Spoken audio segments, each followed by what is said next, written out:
Oh my gosh. It just had Halloween and I forgot a costume. But I see you're dressed up. You're dressed up as a cowboy. Close. I had to hang my hat up so that people could see my face when we talked. Well, see now you have a very distinctive hat, but do you wear a cowboy hat at all? I do. Yeah. Do you? Depends on the weather and how much sun I want to keep off of my face Ah, and rain. well, I Because my hats that have the short little brim on yeah. them, I love them. And when it rains, they don't keep your head dry. Well, they keep the top of your head dry, but nothing else. He's he's Duey Freeman. I'm Mark Sylvester. This is the Elder Good Council. morning. We're gonna talk about hats today. No. Keep got to wear a hat, right?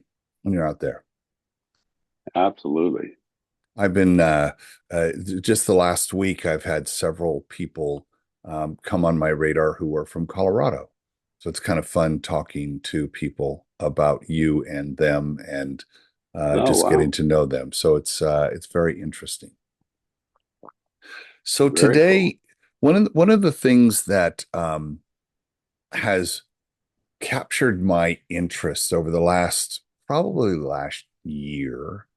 Um, I did a show just before COVID on multi-generational communication challenges in the workplace. So that's a lot of big words, but what it was about was how right now in the workplace we have baby boomers, you and I.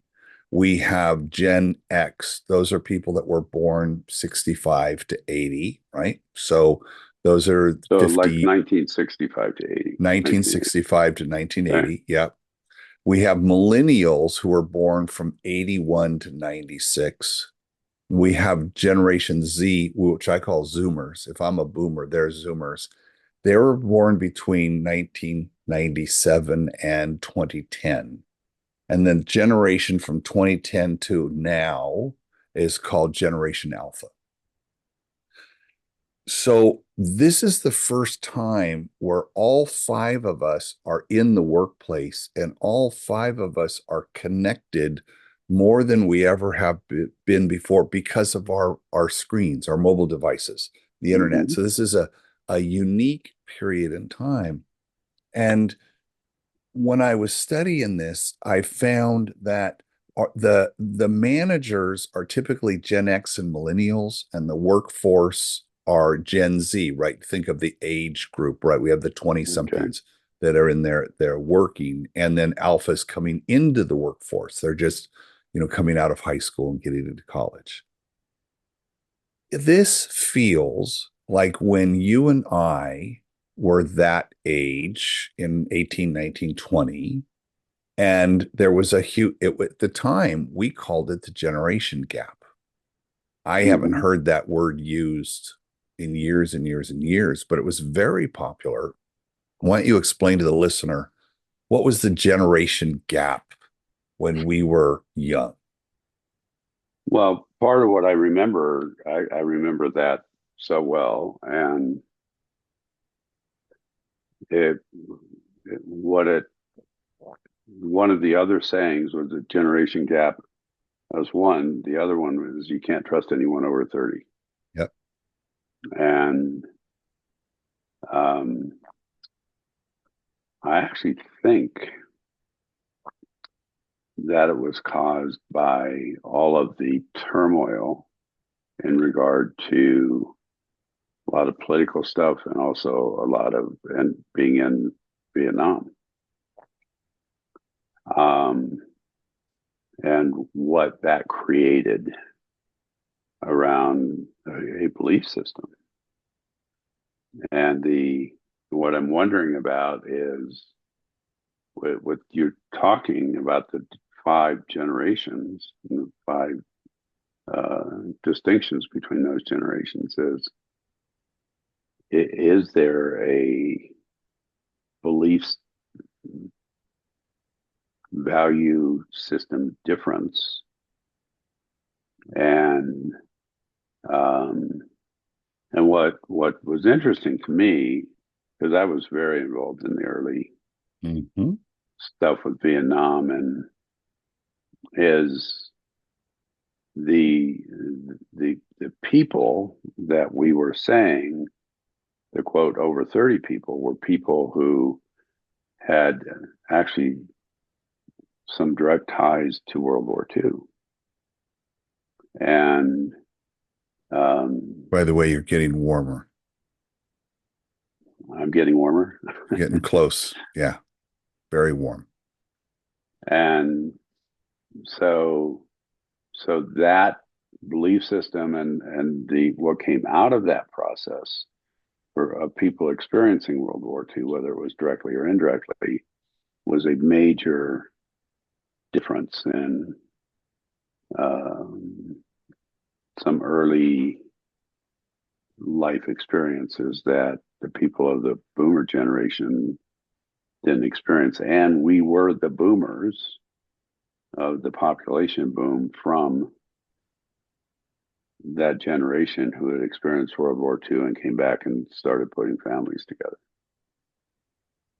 So I had this conversation with a dear friend, Gare Grouse, who Oh yeah, yeah, yeah. you know Gare, and I had this same conversation just to say, what is it? What was different? And to your point, we grew up without war, but the reason, and he explained it from the European point of view. He grew up in the Netherlands, and the reason that the youth were so angry and distrustful was because they believed that their parents didn't do anything to stop what happened in World War II. They let the Nazi oppression go. The French let the occupation go on without the resistance. They just let this happen and didn't do anything to fight it. And so you think about that. Just sit on that for a second. And now we have when we were growing up, it's like, hold it, why are we in Vietnam? Why are you making us go to war? Didn't you learn anything about war in World War II? So Mm-hmm. we have this distrust of the people that were making the decisions that affected our lives as young men and young women, Big time, right? Big time, big time. big time, big time. And we've had peace now for there's been spots of war, but we've had Yeah, peace. Now we like now relative peace. Mm-hmm. yeah, exactly. We didn't have a world war. Now we have two big wars going on, Ukraine and in the Middle East. And we have something else that I think youth are blaming us for, right? So we have this the um, Gen Z and Alpha, that's as big a group of people as we were as boomers. We were this huge population bubble Mm-hmm. that went Mm-hmm. through, right? Well, our bubble's getting smaller, right? As we're terming A out, few of the bubbles are bursting. exactly. So And meanwhile, the buying power and the influence and the attention in an attention economy is with youth. You know what the one of the main things that they're mad at us about is the climate and yeah. why we haven't done anything about that. And I have been talking with climate activists. I'm helping a girl who started a nonprofit when she was 16 by planting 30,000 trees in the UK. She's now 21 and Okay. has been running this nonprofit for 5 years and is as articulate a human as you want, as bright and brilliant as you ever would want to meet, and is just very upset. I wouldn't say angry. She's upset in a really good way, right? In a very, very good way. And I'm trying to put these pieces together to figure out why there are these communication gaps. And I think it's because there's a lack of trust, generational trust. Mm-hmm. between Hmm. these big age groups. And I thought that would be a really interesting thing for us to talk about because we talk about trust, one-on-one trust in relationships and how we build trust. We've talked about that for a few years now. So I'm really interested in generational trusts. So I think what you're saying, I mean, one is it's fascinating to me. The other piece is, what would you share a little bit more about what this young woman is saying? Because what you're that piece really resonates with me. The and what I'm wondering about is also the split between the quote leaders who are not doing anything about climate and the huge number of people who do want something done about climate but feel incredibly powerless around it. Exactly. Exactly. It's like they're not in a position to make decisions, right? Well, they're not, but we aren't either on many levels. Um, yeah, yeah. It feels like this is such a huge topic. It feels like the problem's too big to solve. And I think that it was as we're staying with climate and even look at the Middle East problem. They've been trying to solve that problem for literally thousands of years. And now, for the last several decades, I mean, since, Israel's founded, we have challenge and no one's been able to figure it out. It has not been able to be figured out. Same thing in you different in Ukraine, but that's a different story there. So is it that there's a level of frustration because they can't be solved or it hasn't been solved, or that there's people are frustrated with the leadership in Israel, for instance, that he's made bad decisions, or why did we pull out of the Paris Accords for climate change, or why can't we just, through fait accompli, make decisions so that we can stop greenhouse gases, or all these kinds of things. I Mm-hmm. think there's a sense of ennui, if you will, that people just, hey, I sort my glass bottles. I, I'm doing my part. Mm-hmm. So, what have you put together anything around um, what the reason for some of that stuff is? I mean, because It's and here's the reason I'm asking is because I do think there's a solution to the Middle East. I do think there are solutions um, to climate change. I think there's solutions to.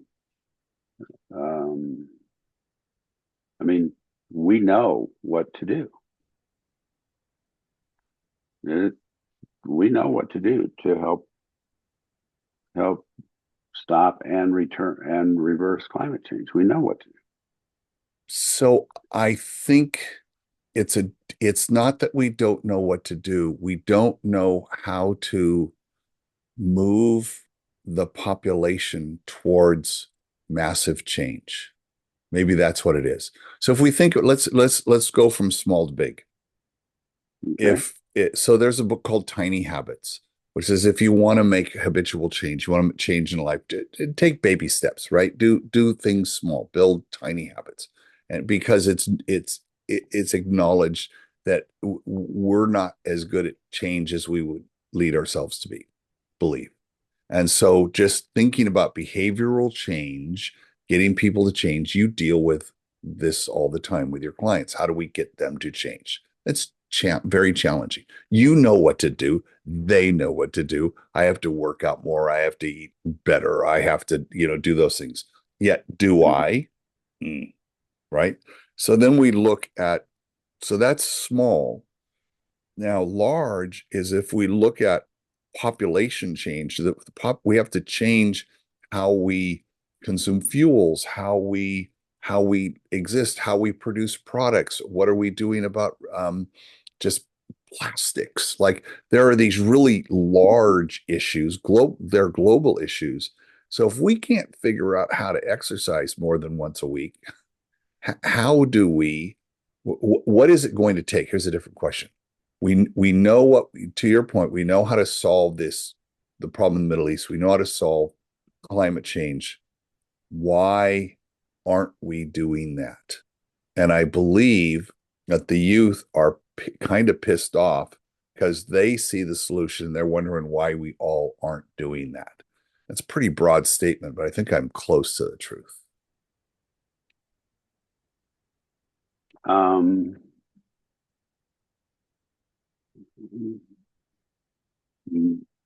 my perspective on that has to do with the people are who trying to think of a good way to say this. People who end up in power, whether it be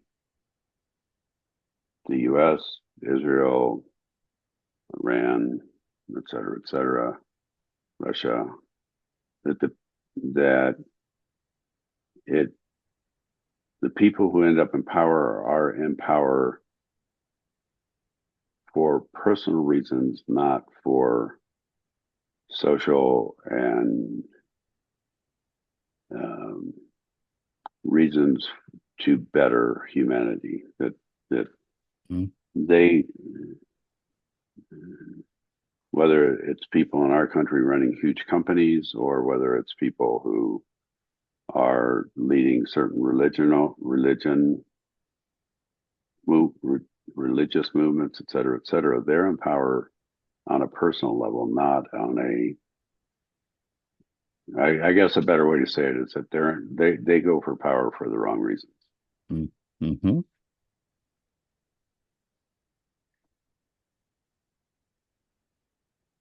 And they're the ones making these decisions. So I want to switch the saying around.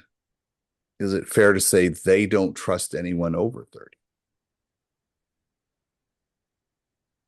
Over 30 or under 30? Yeah, I guess my thought is under 30 because they just don't have the miles yet. But I think that they don't trust us to be able to make decisions. We're in that position again where we have massive Mm-hmm. distrust that didn't feel that way 20 years ago, in my opinion. No, I no. didn't have that sense. But now 50 years later, we have reached this point where there's massive generational mistrust. And maybe it's funny, Dewey. Why is it always 35 minutes into these calls that it finally hits me? That's what I mean. This That's what this we're this right. notion of generational mistrust.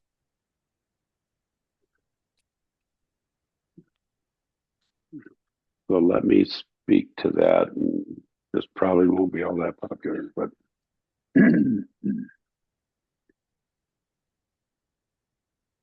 a generation is essentially defined, I think, if, and please correct me if I'm wrong, defined as approximately 20 years.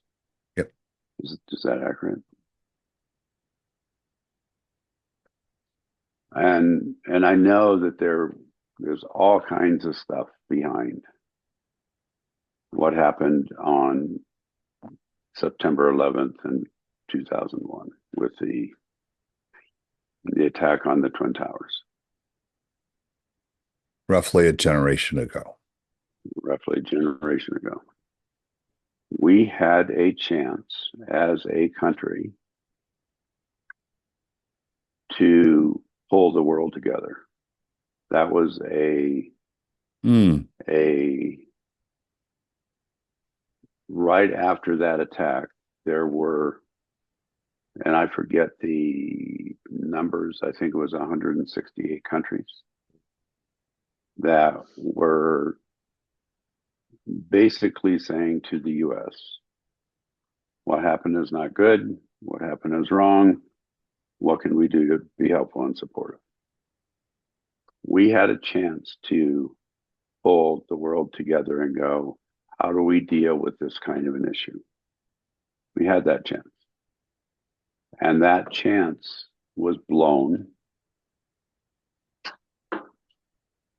through a personal process of our president. Mm. And because, and then, going in, and then all the lies around Iraq and Iran. And so that that was a personal process. That was not a country process. As we look back now and go, we were lied to as a country. Our attacks were based on false information. So that chance was blown, but we had a chance to go, okay, as a world, literally as a world, is this what we want? And we could have done something about that and led that process. But our government chose not to, and the people who were ahead of our government chose not to. And we were convinced as a nation to go in a direction to actually create war instead of create peace. And for me, that created a huge amount of distrust in our government. Mm-hmm. And I don't know. I mean, there have been study after study about why we went the way we went. It was led in a very personal way versus leading as a government for all of the people.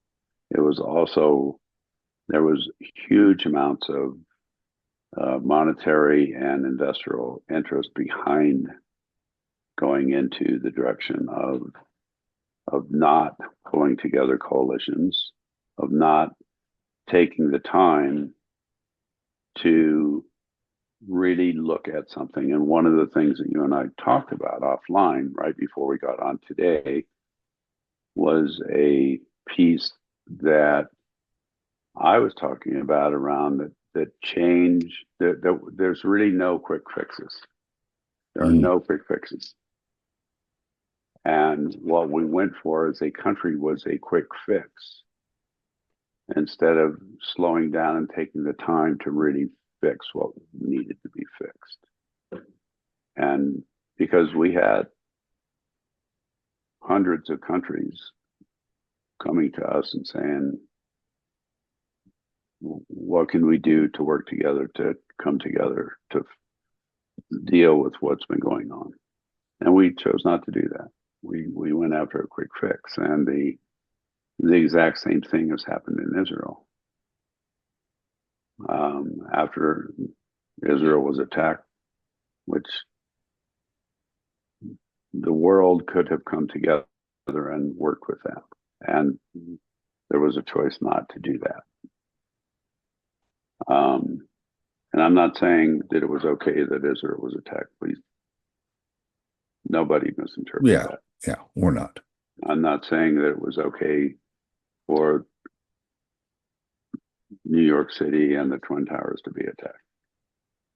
That's not what I'm saying. What I'm saying is that when we have trauma happen, whether it's on a worldwide level or a very personal level, trying to get a quick fix will never get us where we want to go.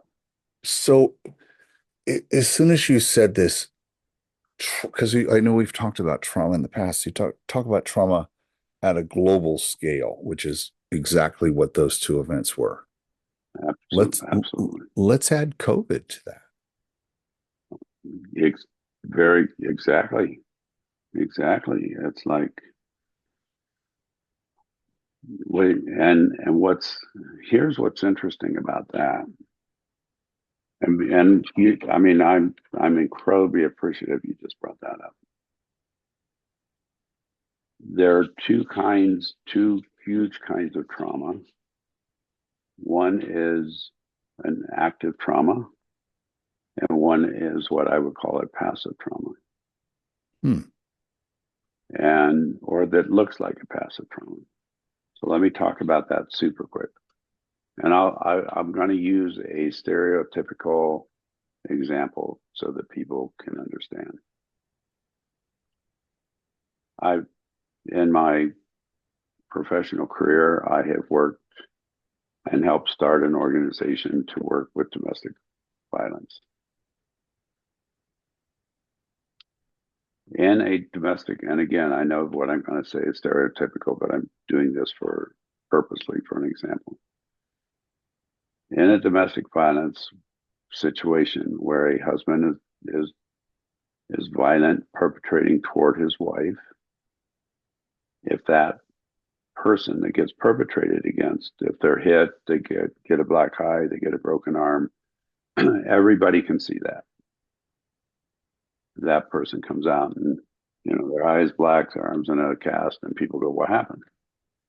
So that's one kind of piece.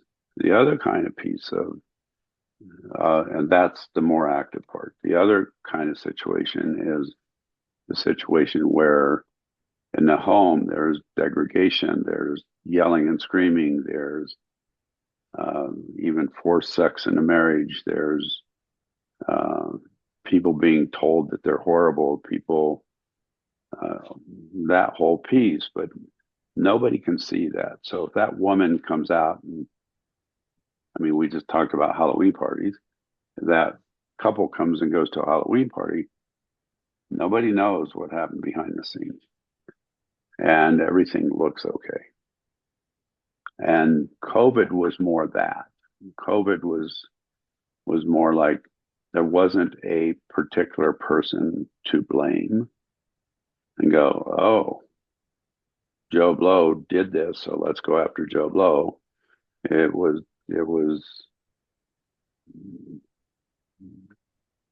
uh, we were responding to a situation that was happening, but was not a perpetration. And and I know that there are some conspiracy theories that say it was, but Sure. Sure. but even if that is the case, we still had to respond in a different way. And so both of those kinds of situations take a kind of a leadership that has to do with holding the bigger population um, in very high esteem versus somebody going, this pisses me off, I'm going to go do X, Y, and Z, and having a much more narrow um, purpose, which or much more narrow focus, which is also exactly what happened in Vietnam. Like the whole country was against going into Vietnam and Mhm. Cambodia, and and I will be clear, it wasn't just so everybody knows, I'm not doing Democrat Republican here. Vietnam was about both Democrats and Right. It Republicans. was nonpartisan. Yeah. Yeah. So, but there, but the distrust is coming all the way back around. The distrust you're talking about is, I believe, based on leadership and leadership groups personalizing what's going on versus going, oh, what's the best for the world? What's the best for the country? Let's take some time and figure this out. Because 9/11 could have turned out way different. And if 9/11 would have been handled in a much different way, there's a real good chance we wouldn't be where we're at today in the world with the wars that are going on right now. So what has crossed my mind is as we come to the end of the show here is that, gosh, in our first couple of shows, you talked about a worldview and you helped our listener understand that trust is built we talked about building this one brick at a time, if you will, or one step at a time. It was like, it takes time.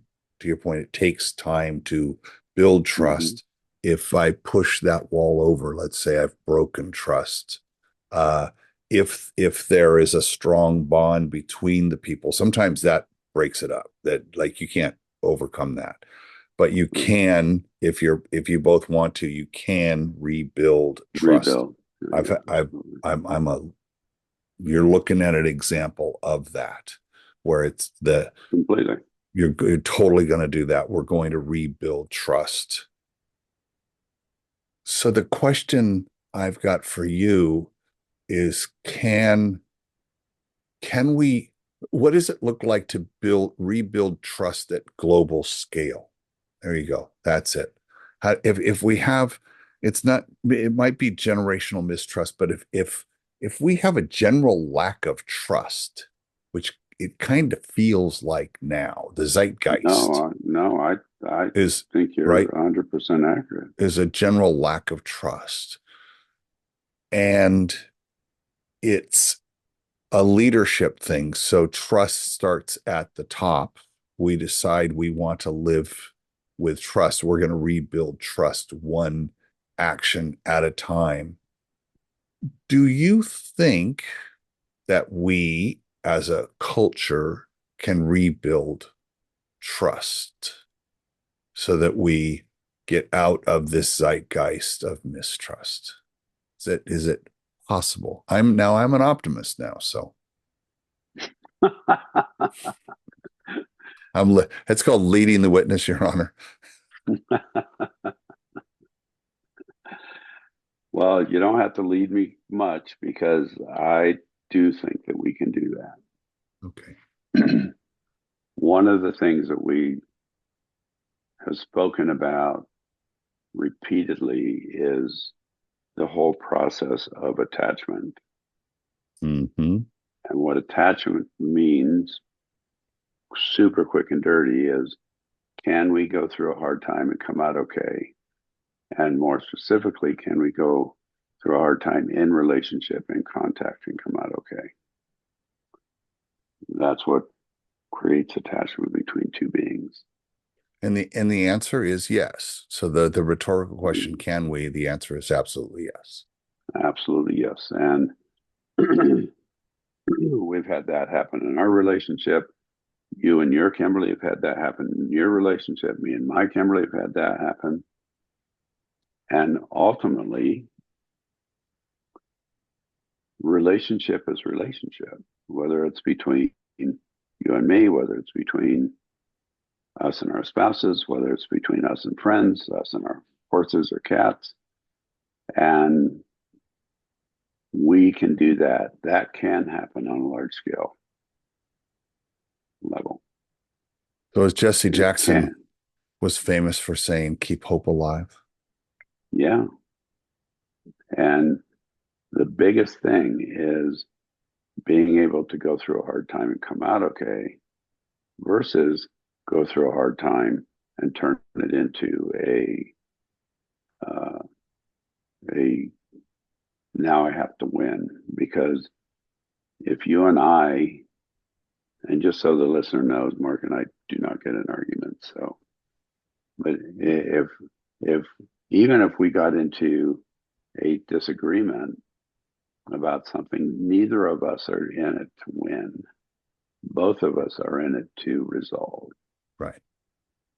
And that's exactly what happens between you and your Kimberly, me and my Kimberly, and those people who we're closest to in the world.